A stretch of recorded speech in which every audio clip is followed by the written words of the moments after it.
जय श्री राम। चैनल को सब्सक्राइब कर देना, वीडियो को लाइक, शेयर और कमेंट कर देना और हाँ, बेल आइकन प्रेस करना बिल्कुल मत भूलना।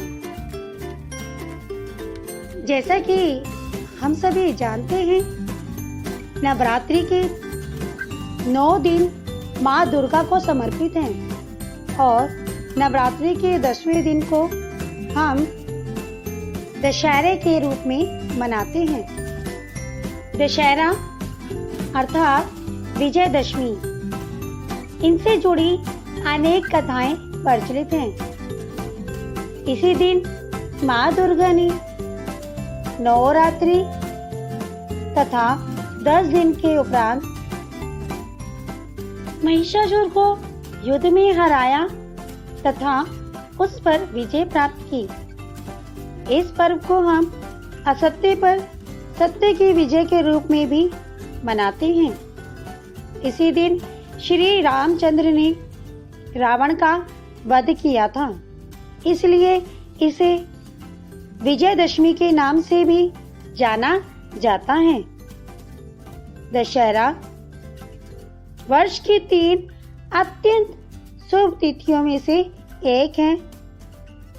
आने 2 तिथियां चैत्र शुक्ल और कार्तिक शुक्ल की प्रतिपदा हैं। इस दिन लोग शास्त्र पूजा करते हैं और नया कार्य प्रारंभ करते हैं, जैसे अक्षर लेखन का आरंभ, नया उद्योग आरंभ करना या बीज बोना आदि। ऐसा विश्वास है कि इस दिन जो कार्य किया जाता है उसमें सफलता अवश्य मिलती है। इस दिन जगह जगह मेले लगते हैं तथा रामलीला का आयोजन किया जाता है और शाम के समय राम का विशाल पुतला बनाकर उसे जलाया जाता है। दशहरा अथवा विजयदशमी भगवान राम की विजय के रूप में मनाए जाते हैं। जब श्री रामचंद्र जी का विवाह माता सीता के साथ हुआ तो पूरी अयोध्या झूम उठी, परंतु उनकी माता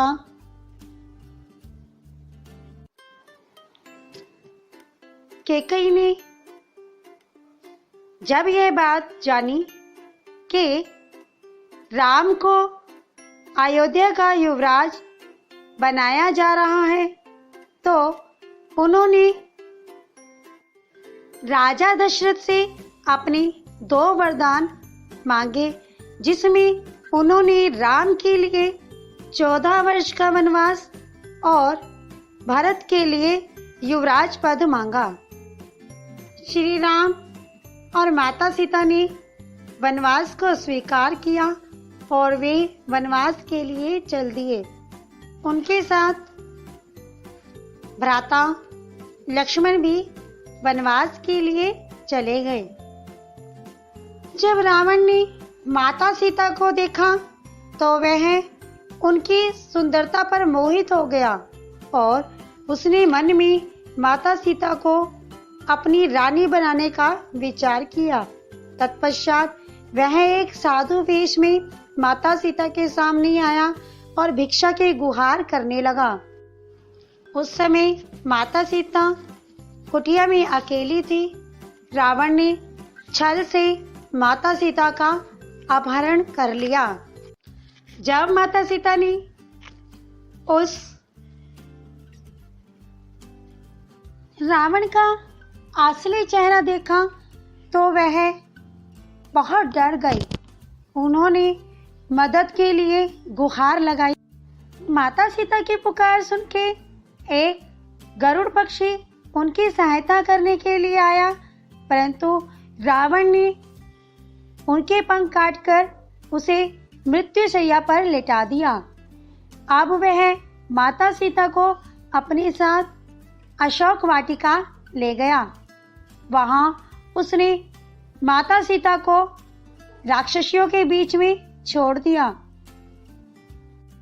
माता सीता उस वन में बहुत दुखी रहती रावण रोज आकर माता सीता को उसकी रानी बनने के लिए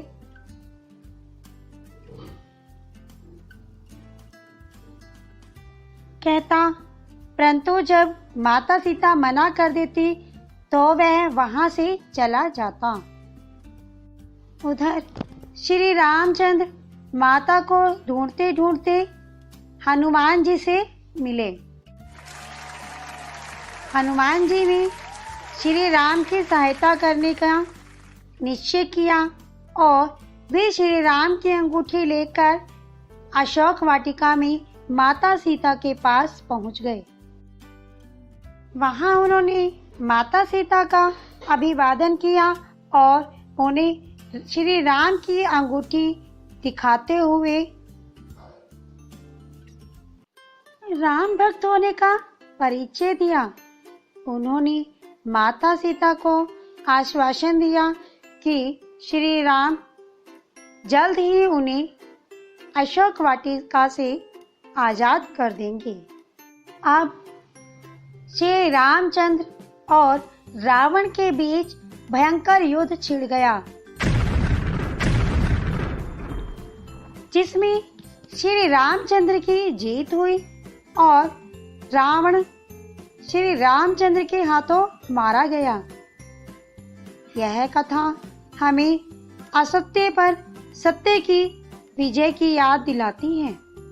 हमें सदैव सत्य के मार्ग पर चलना चाहिए। दशहरे का एक सांस्कृतिक पहलू भी है। भारत कृषि प्रधान देश है। जब किसान अपने खेत में सुनहरी फसल उगाकर अनाज रूपी संपत्ति घर लाता है तो उसके उल्लास और उमंग का पारावार नहीं रहता।